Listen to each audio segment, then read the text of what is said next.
Vamos abrir a palavra do Senhor em Apocalipse, capítulo 20. Vamos localizar aí no versículo 11, Apocalipse 20, versículo 11.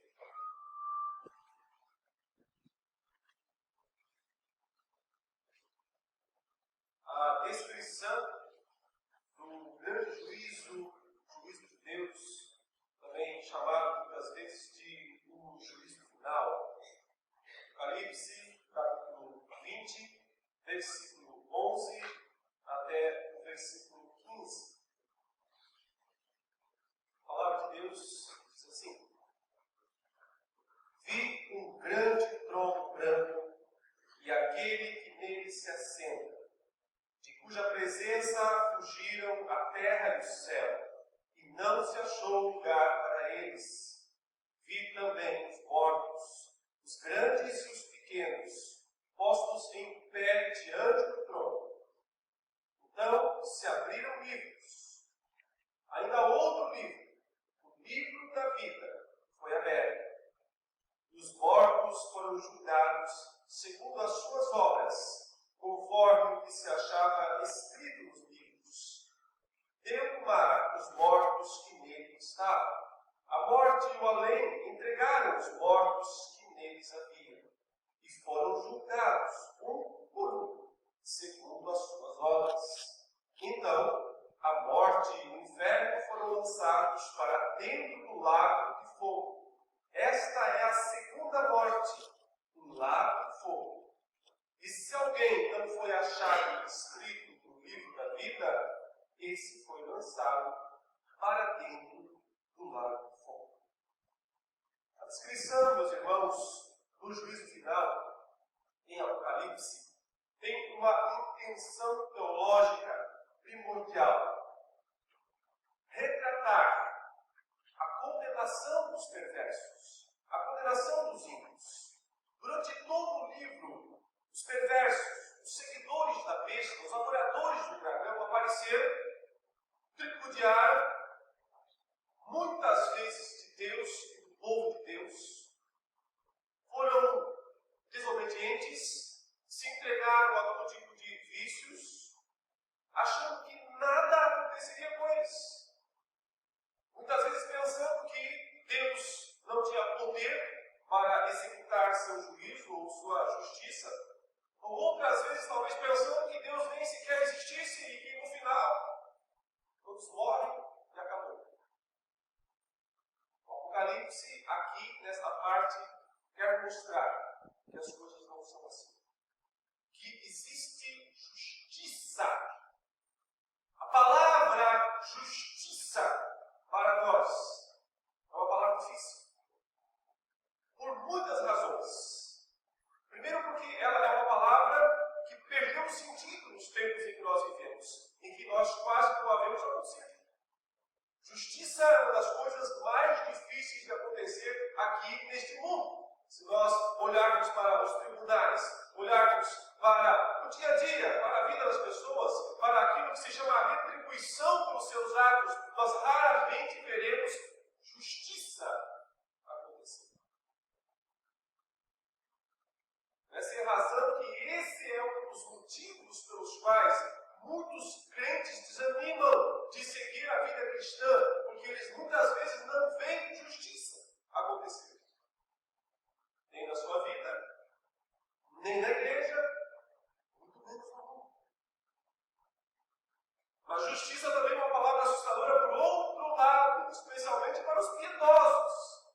Sim, porque os piedosos também olham para a justiça muitas vezes preocupados, porque reconhecem seus próprios pecados, reconhecem suas próprias falhas, e também percebem que se justiça de fato acontecer, talvez não seja tão bom para nós mesmos.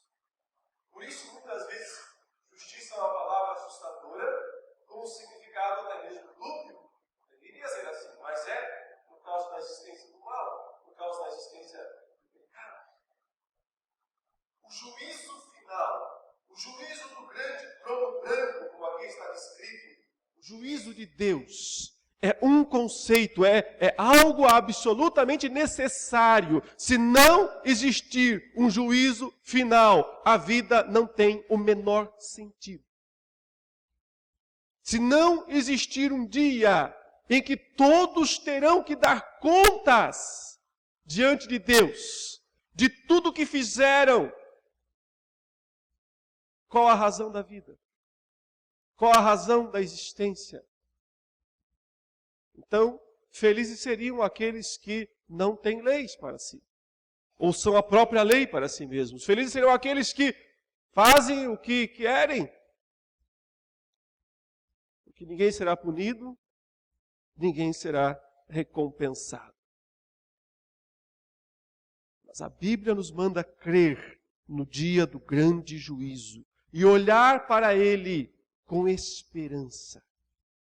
Os crentes, os cristãos, são chamados a olhar para o dia do grande juízo não com temor, mas com esperança. Os ímpios não. Para esses é terror puro, absoluto.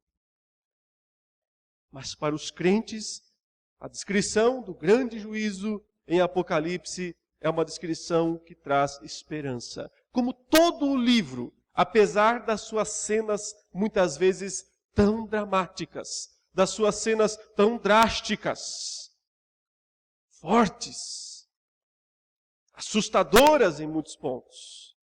Mas a intenção de todo o livro do Apocalipse é trazer esperança para o povo de Deus. Esperança baseada na fé, que confia que existe um Deus, que tem todas as coisas sob controle e que não deixará passar vazio, não deixará em branco aquilo que precisa ser feito, que não deixará passar os atos, as atitudes das pessoas sem que recebam o que é devido, o que é apropriado. É claro que olhar para essa descrição aqui do capítulo 20, versículos 11 a 15, precisa ser entendido da seguinte maneira. Nós temos olhar para esse texto da seguinte maneira, não como uma descrição do evento físico literal. Há muitas expressões aqui que nem sequer podem ser descritas literalmente. Mas são os conceitos teológicos que os símbolos transmitem para nós que são importantes, porque nos ajudam a entender algo ou coisas importantes do caráter da justiça de Deus e também de como se dará aquele julgamento. Eu quero destacar, porque o texto faz isso, quais são as principais características ou os principais aspectos deste grande dia do juízo. E note que a primeira descrição que nós temos é do juiz. Começa assim: vi um grande trono branco e aquele que nele se assenta, de cuja presença fugiram a terra e o céu, e não se achou lugar para eles. Uma descrição, em primeiro lugar, do juiz, o responsável pelo grande julgamento. Ele é descrito aqui assentado num trono branco, ele é descrito aqui numa expressão de fulgor tão grande que ele diz que a terra e o céu não conseguem ficar perto dele. Em primeiro lugar, notemos que o destaque está para o trono. Vi um grande trono. Aliás, essa foi a primeira visão de João quando ele foi chamado para subir aos céus, lá na ilha de Patmos, e ao chegar ao céu, a primeira coisa, o primeiro objeto que ele viu foi um trono. O trono que dominava os céus, o trono que governa todo o universo. Isso nos remete a quê? A ordem, organização. O universo não é caótico, como muitas vezes parece. O universo tem ordem, tem propósito, porque ele tem um ponto central, de onde flui todas as demais coisas. Há um trono, há um governo. Não é anarquia. Existe um poder central. E desse poder, todas as demais coisas se organizam, se derivam recebem punição ou recompensa. O poder central é de Deus. Observe uma coisa importante aqui. O juiz é o próprio executor. Aqui, poder legislativo e poder executivo se completam. Não é um que determina e outro que executa. E muitas vezes, nesse meio termo, se perdem as ordens. Aqui, o mesmo que julga é o mesmo que executa. É um rei juiz. Ao mesmo tempo, ele reúne em si mesmo as duas qualidades. Ele é juiz, ele é rei. Ele legisla, ele executa. Por isso, não há a mínima chance de suas ordens, de suas decisões não serem cumpridas. Não há a mínima possibilidade. Observe que o trono no qual aquele que julga se assenta é branco. Branco, em Apocalipse, é símbolo de santidade, de justiça pura, pureza absoluta. A grande característica desse trono é isenção. Absoluta isenção. Verdade, santidade absoluta. Não dá para enganar. Não adianta levantar falsas provas. Não adianta usar argumentos diante daquele que tudo vê, tudo sabe, tudo perscruta. E principalmente, não se contamina. Porque subsiste em perfeita justiça e pureza. E a próxima descrição é ainda mais espetacular, porque diz, de cuja presença fugiram os céus e a terra, e não se achou lugar para eles. É uma descrição que, para nós, até é inconcebível, como pensar, como que céus e terra fogem. A ideia é essa mesma, é uma descrição da santidade separativa de Deus. Ninguém pode subsistir na presença dele por si mesmo. Há um movimento natural de quem se aproxima desse Deus. O movimento natural é fugir. O movimento natural é se afastar. Por reconhecer nele atributos que não estão naqueles que se aproximam. E que, portanto, causam uma necessidade de separação. Isso é justiça total, santidade total. Se ele não dissesse, venham, aproximem-se, ninguém poderia fazer isso. Só restaria o fugir, assustado e desesperado da presença do Deus que é santo. Este é o juiz. Ele em pessoa é que vai julgar. Uma descrição aqui do Deus triuno, provavelmente, o Pai, o Filho, o Espírito Santo. Mas representado na pessoa do Pai, nunca é descrito diretamente em Apocalipse, sempre apenas através de símbolos que representam sua glória, seu poder, sua justiça, sua santidade. Agora vejam em segundo lugar, quem são os réus. Nós já temos a descrição do juiz, agora vejamos os réus. Quem são os réus? Diz o versículo 12, vi também os mortos, os grandes e os pequenos, postos em pé diante do trono. Observe ainda que após dizer que se abriram livros, daqui a pouco falaremos sobre isso, também sobre o livro da vida, ele continua dizendo, e os mortos foram julgados. Agora veja no versículo 13, uma outra descrição sobre os réus. Diz, deu o mar os mortos que nele estavam, a morte e o além. Um detalhe importante, essa palavra além, traduzida aqui em português como além, é a palavra que na língua original é a palavra Hades, que é normalmente traduzida como inferno. Podemos traduzir assim: a morte e o inferno entregaram os mortos que neles havia, e foram julgados um por um, segundo as suas obras. Quem são, portanto, os réus?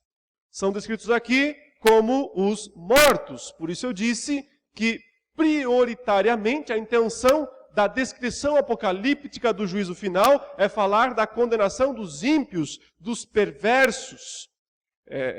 Porque muitos crentes não chegarão ao juízo final mortos.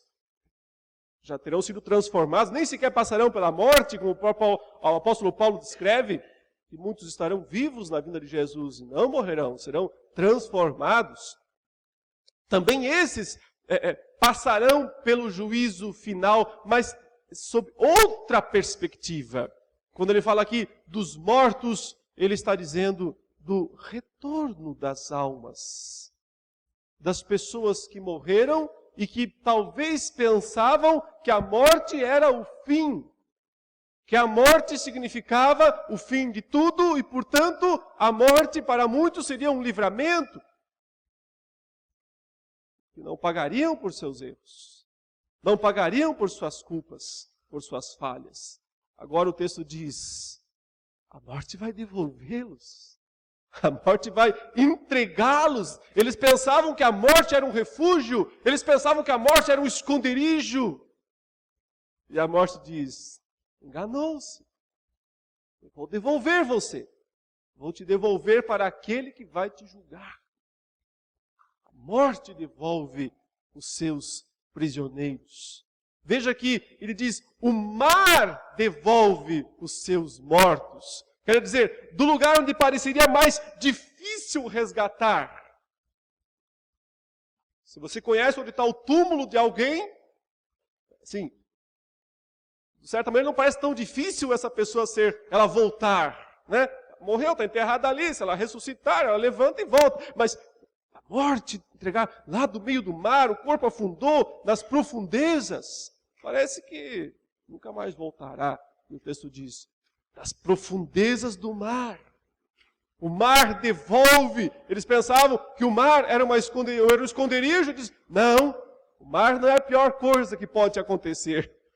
Morrer no mar, seu corpo se afundar no mar, essa não é a pior coisa que pode acontecer. O mar vai devolver você para a pior coisa que vai acontecer com você.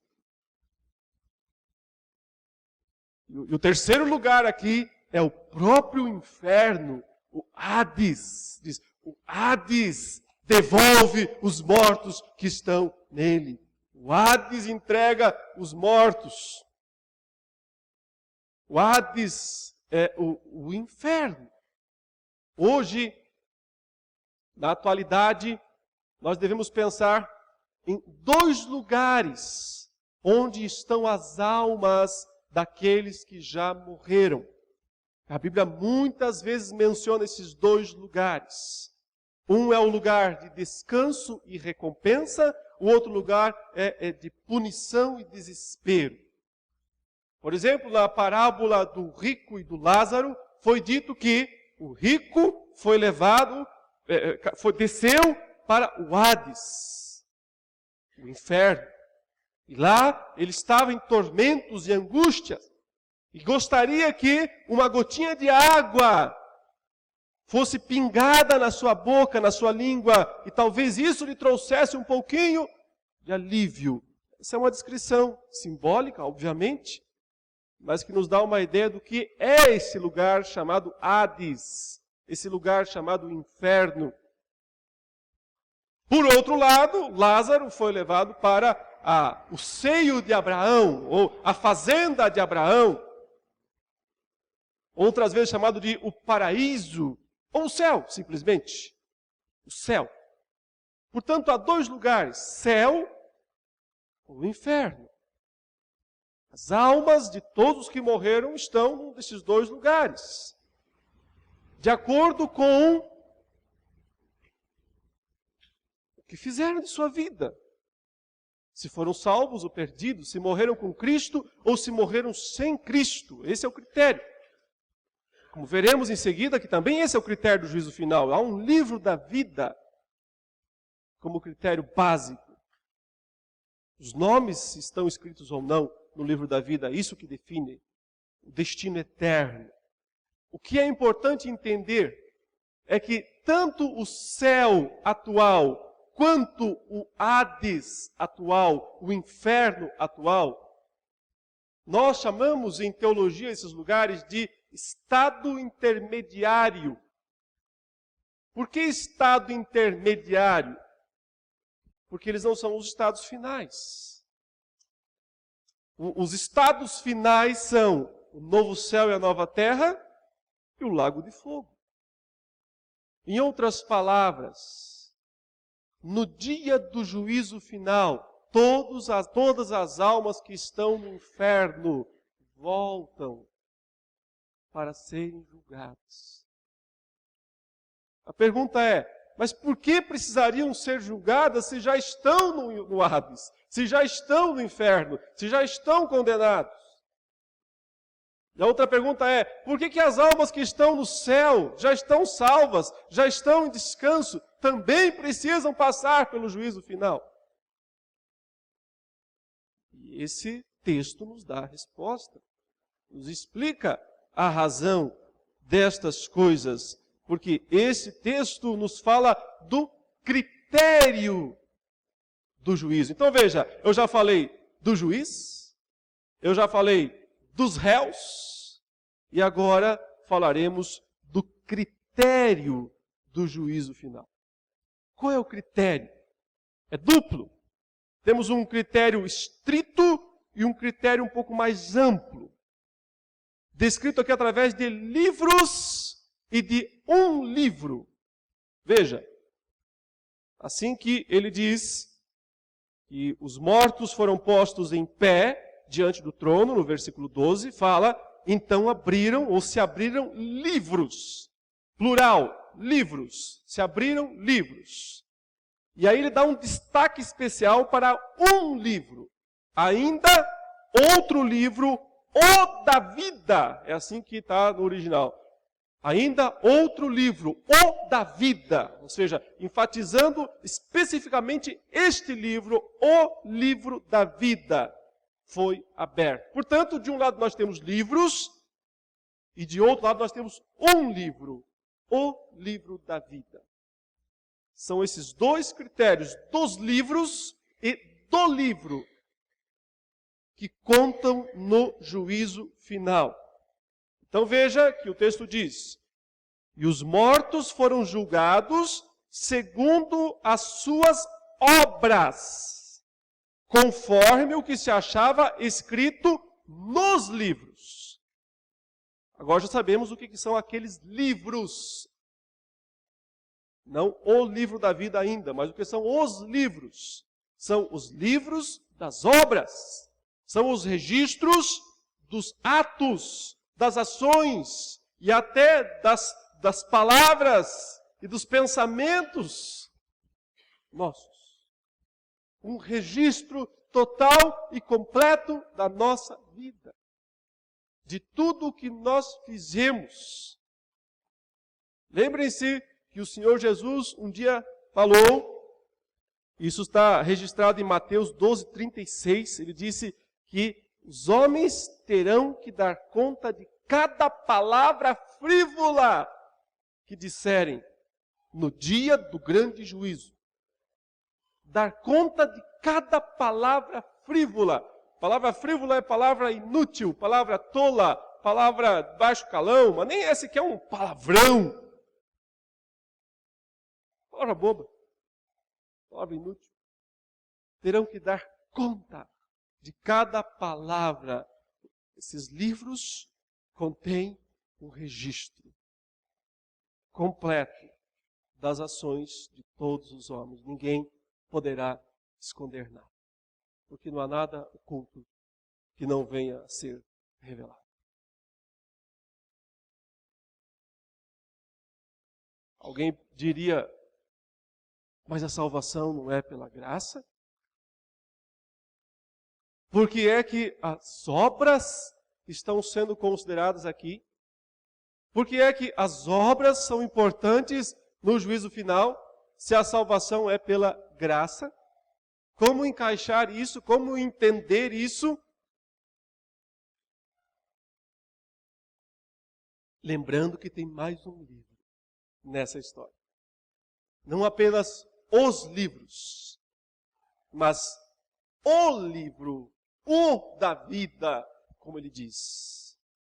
E no final, o texto ele diz: se alguém não foi achado inscrito no livro da vida, esse tal foi lançado para dentro do lago de fogo.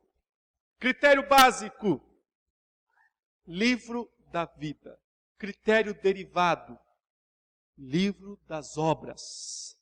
Como entender isso? Da seguinte maneira: o que define a salvação ou a condenação de alguém é o nome estar ou não escrito no livro da vida.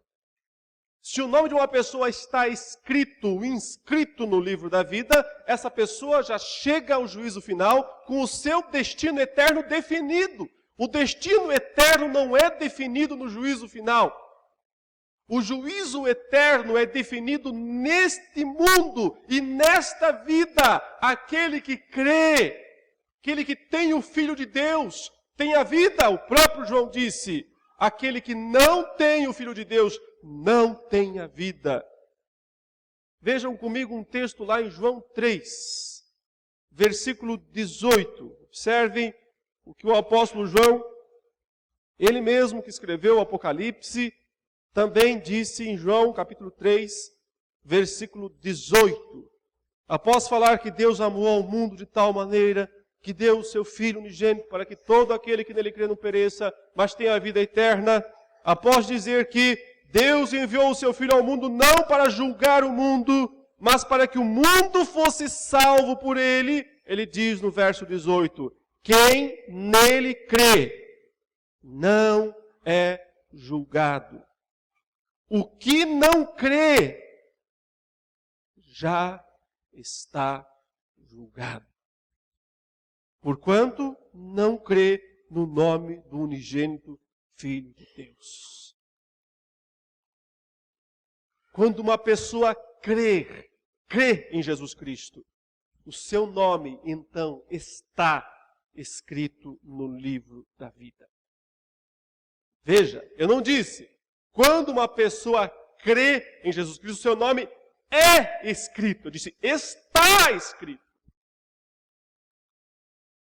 Porque o nome de alguém não é escrito no livro quando crê. Quando crê, isso é revelado. O próprio João disse que o livro da vida foi escrito desde a fundação do mundo. O livro da vida nada mais é do que o rol celeste dos eleitos de Deus. Daqueles que Deus amou antes da fundação do mundo e os escolheu e os designou para serem seus filhos. Por eles, ele mandou o Filho dele, Jesus Cristo, para morrer e pagar toda a dívida deles. É por isso que seus nomes estão inscritos no livro da vida. E quando chegarem lá no juízo final, já saberão disso.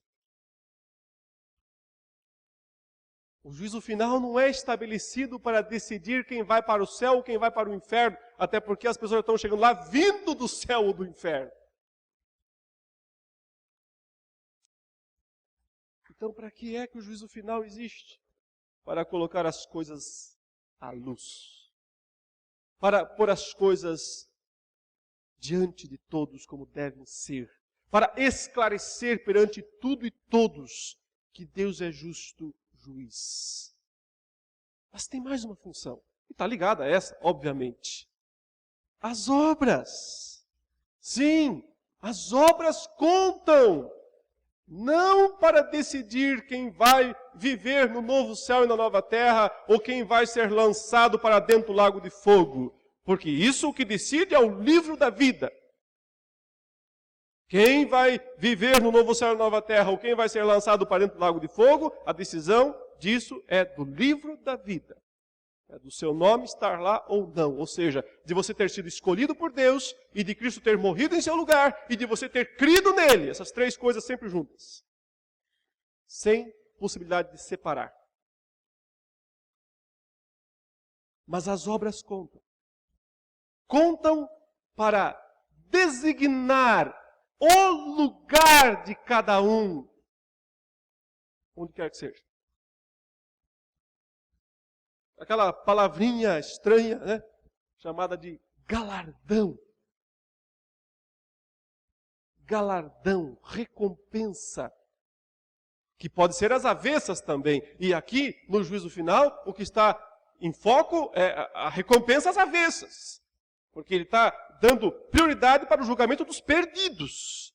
E está dizendo que eles foram julgados um por um segundo as suas obras. O que isso significa? Que o lago de fogo não vai ser uma massa de todos na mesma situação. Mas que Deus vai punir a cada um conforme a justiça dele. Estão todos no mesmo lugar, no lago de fogo, mas o próprio Cristo disse que existem critérios para punição também. Por exemplo, o Senhor Jesus falou, abra comigo lá em Mateus 10, versículo 15. Mateus capítulo 10, versículo 15. Após incentivar seus discípulos a irem de casa em casa, pregando a palavra, anunciando a paz do Evangelho, ele disse, sabe o que acontece quando alguém recusa? Quando você vai numa casa, quando você vai numa cidade, quando você vai numa vila, e essa vila recusa o anúncio do Evangelho, é o seguinte, ele diz, versículo 15, em verdade vos digo que menos rigor haverá para Sodoma e Gomorra no dia do juízo do que para aquela cidade. Você entendeu? Ele disse o seguinte, uma pessoa, uma casa, uma cidade que recusa o anúncio do Evangelho será julgada com mais rigor do que Sodoma e Gomorra, as piores cidades do mundo antigo, receberão. Por quê? Conhecimento é um dos fatores essenciais. Cristo disse, aquele servo que sabia a vontade do seu Senhor e não fez, será punido com muitos açoites. Aquele servo que não sabia a vontade do seu Senhor e não fez, será absolvido? Não! Será punido também, mas com menos açoites. Então o critério é mais açoites, menos açoites, de acordo com o conhecimento de cada um. Por isso, a Bíblia diz, não tenham muita vontade de serem mestres. Porque o juízo vai ser maior para vocês. Então, o que nós aprendemos é que as obras contam. Não para salvar ou condenar alguém, porque a salvação é pela graça. Depende do nome estar ou não estar escrito no livro da vida. Mas as obras contam para definir o estado futuro de cada um. Se será um estado de mais punição ou menos punição. Agora, não me pergunte o que é isso, eu não faço ideia, nem quero, na verdade, saber como é que vai ser o lago de fogo. Se é mais temperatura, mais fogo, menos fogo, o que é, eu não sei, não tenho interesse em conhecer. Acho que você também não tem. A única coisa importante saber é que Deus é justo para punir a cada um de acordo com o que é certo. O outro lado é verdadeiro também. Aqui mesmo no capítulo 11, em Apocalipse, na primeira vez que ele descreve com uma certa propriedade o juízo final, João já diz que o juízo final também é o tempo de dar a recompensa aos servos. Veja lá, Apocalipse 11, verso 18. É a sétima trombeta, uma das antigas descrições, das primeiras descrições do fim do mundo, do juízo final, lá nos ciclos, nas sessões que ele vai repetindo tantas vezes. E ele disse aqui no versículo 18 do capítulo 11, na verdade as nações se enfureceram, chegou porém uma ira maior, a tua ira. E o tempo determinado para serem julgados os mortos, esses aí que nós vimos aqui no capítulo 20, e o outro lado e o tempo determinado para se julgar os mortos, para se dar o galardão aos teus servos, os profetas, aos santos, aos que temem ao teu nome, tanto aos pequenos como aos grandes, e para destruires os que destroem a terra. Quer dizer, o dia do juízo final é o tempo da punição dos perversos e também é o tempo de dar o galardão, a recompensa às avessas, para os perversos e a recompensa plena para os santos. Como é que será que funciona a recompensa dos santos? O galardão do povo de Deus. O que é esse galardão? O que será que Deus... Que tipo de recompensa Ele vai dar? Será que uns vão ser mais ricos do que outros no céu? Será que uns vão morar em casas de diamante e outros em casas de, bronze? Como é que é essa questão da recompensa no novo céu e na nova terra? Muita especulação sobre isso, teorias infindáveis. A que me parece mais bíblica é a que fala sobre posições. Posição de autoridade. Porque a autoridade, posição de autoridade, isso não tem a ver com pecado, não tem a ver com queda, isso é anterior à queda. Pai, Filho e Espírito Santo são iguais em essência, eternidade e poder, e no entanto, eles se subordinam quando têm que fazer funções, tarefas. O Filho diz que veio fazer a vontade do Pai que o enviou. Os anjos não caídos, os anjos eleitos, têm hierarquia entre eles. Tem um arcanjo, é o chefe. Os outros têm posições menos importantes em termos de decisões, de tomada de decisões, de execução de projetos, digamos assim.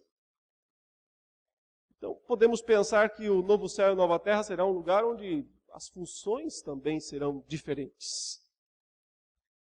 Todo mundo que foi salvo estará lá. Mas as posições de hierarquia poderão ser diferentes. Isso não significará orgulho. Isso não significará prepotência. O anjo Gabriel não fica enciumado porque Miguel é o arcanjo. E se alguém ficar enciumado no novo céu e na nova terra, vai descobrir que está no lago de fogo. Vai descobrir que está no lugar errado. Porque não existe isso no novo céu e na nova terra. Mas as recompensas existem. Portanto, meus irmãos, as obras são importantes? Muito. Muito importantes. Não para salvar, não para condenar ninguém, porque isso que decide é o livro da vida. Isso que decide é o sangue do Cordeiro, é a graça, é a eleição, é a fé. Mas são importantes para galardão, para o bem e para o mal. Galardão de recompensa dos salvos, pela graça de Deus, sempre. Nenhum salvo pensa que fez mais por si mesmo. Sempre lembra como Paulo disse um dia sobre o seu trabalho em relação ao trabalho dos outros apóstolos. Falou, trabalhei mais do que eles. Pode ser um pouco orgulhoso, né? Aliás, ele falou, trabalhei muito mais do que eles. Mas em seguida Paulo se corrige, todavia não eu, mas a graça de Deus comigo. Todo aquele que sabe que fez alguma coisa a mais do que os outros, sempre diz: a graça de Deus foi a responsável. A graça de Deus, toda a glória sempre a Deus. E finalmente, irmãos, para encerrar aqui a descrição do grande juízo de Deus, nós temos as consequências. Já vimos o juiz, os réus, o critério e agora as consequências. Quais são as consequências? Banimento. Banimento de tudo aquilo que está fora de lugar. De tudo aquilo que atrapalha a ordem da criação de Deus. Um dia, como Paulo diz, pecado entrou no mundo, e pelo pecado a morte. Assim a morte passou a todos os homens, porque todos pecaram. Chegou a hora de remover isso. Chegou a hora de remover tudo aquilo que atrapalha a criação de Deus, que atrapalha os grandes propósitos divinos. Atrapalha da nossa perspectiva, ok? Porque da perspectiva do soberano Deus, essas coisas cumpriram o propósito dele mesmo. Mas chegou a hora de removê-las da terra.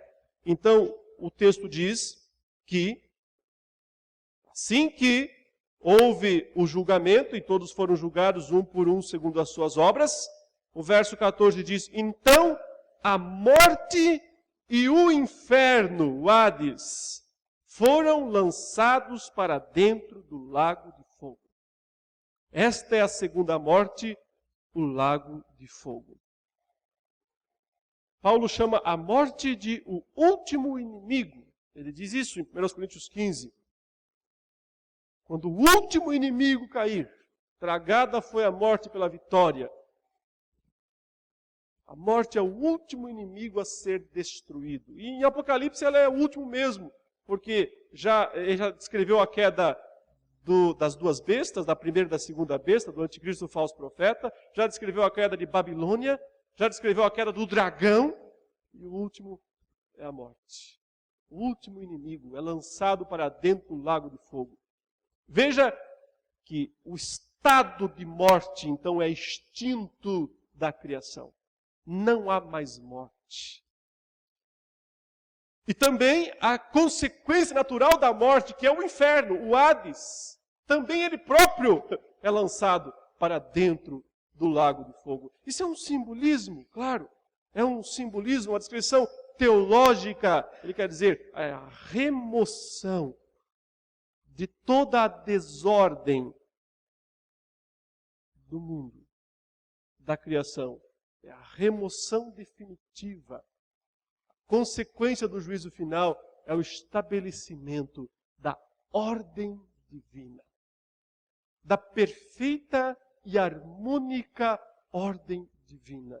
Tanto é que o próximo versículo vai dizer assim: vi novo céu e nova terra. E a partir daí não há mais nenhum resquício de tudo aquilo que trouxe sofrimento, de tudo aquilo que trouxe confusão, destruição. O juízo final é a garantia de que o mundo, o universo, chegará a alcançar o pleno propósito de Deus. Por isso, meus irmãos, a mensagem é de esperança. Por um lado, aqueles que vivem suas vidas despreocupadamente deveriam reconsiderar. Deveriam reconsiderar. Aqueles que pensam que a morte é o fim de tudo, deveriam reconsiderar. Um dia a morte vai devolvê-los. Ela não é nem ela mesma o refúgio. Nem o mar, nem o inferno atual, que já é ruim um bocado. Porque há um lugar pior do que todos esses, que é o lago de fogo. Mas aqueles que creem firmemente em Jesus Cristo como seu Senhor, como seu Salvador, não têm razão para temerem o juízo final. Não serão julgados desta maneira, Seus nomes estão escritos no livro da vida. Portanto, vão habitar o novo céu e a nova terra. Mas devem também pensar e reconsiderar do que estão fazendo com os dons, com os benefícios concedidos por Deus. Se os estão usando bem, aplicando bem para a glória de Deus, ou se estão fazendo isso para a glória de si mesmos. Se estão sendo dedicados, e em alguns momentos até se sacrificando pela glória do Senhor, sacrificando o eu pela glória do Senhor, porque as obras contam, não para a salvação, nem para a condenação, mas para galardão. Pensar se no dia do juízo final receberão mais elogios ou menos. Isto é muito importante. Às vezes nós pensamos assim, e eu sei que esse pensamento deve ter passado pela mente de muitos aqui. Se eu chegar lá já está bom. É mais ou menos isso que nós pensamos às vezes. Se eu chegar lá, mesmo que seja soldadinho raso, já está bom. Está bom mesmo. Sim, porque do outro lado.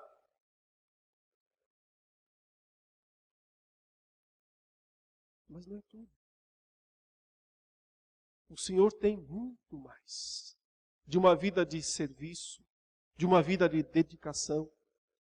E a coisa mais interessante é que as recompensas para essas coisas não estão só lá no futuro. Ele disse, já começa a receber agora. No presente. Ele diz, quem tiver que abandonar isso, aquilo outro, por minha causa, já recebe agora isso, aquilo e muito mais daquilo outro. Agora mesmo. Acima de tudo, encaremos o futuro com esperança. Pela fé no Cordeiro de Deus, que deu sua vida por nós e garante nossos nomes escritos no livro da vida. E lembremos de uma verdade final. Não tem borrão no livro da vida. Não existe borracha para apagar o que está escrito lá. E Deus também não fica apagando e escrevendo o nome de ninguém. Seu nome está lá porque Deus o amou desde a fundação do mundo. Porque Cristo deu sua vida pelos seus pecados e porque você crê firmemente no Cordeiro de Deus. Curva sua cabeça, feche seus olhos e oremos ao Senhor.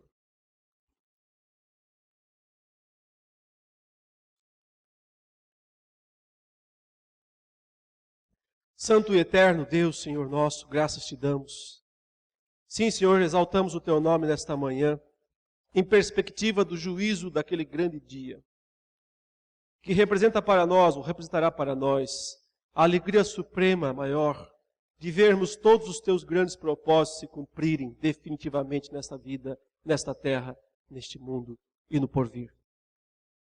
Permite, Senhor, que nós vivamos aqui nesse tempo que tens reservado para nós, de maneira justa, piedosa, sensata, sóbria e operosamente para a tua glória, para a exaltação da tua majestade. E se alguém aqui também ainda não te conhece como Salvador, como Senhor, se esse nome está escrito no livro da vida, desperta esta pessoa do estado de morte para a vida. E abençoe-nos, ó Pai, em todos os demais trabalhos desse dia, serviços para a tua glória, para a tua honra, em nome do Senhor Jesus. Amém.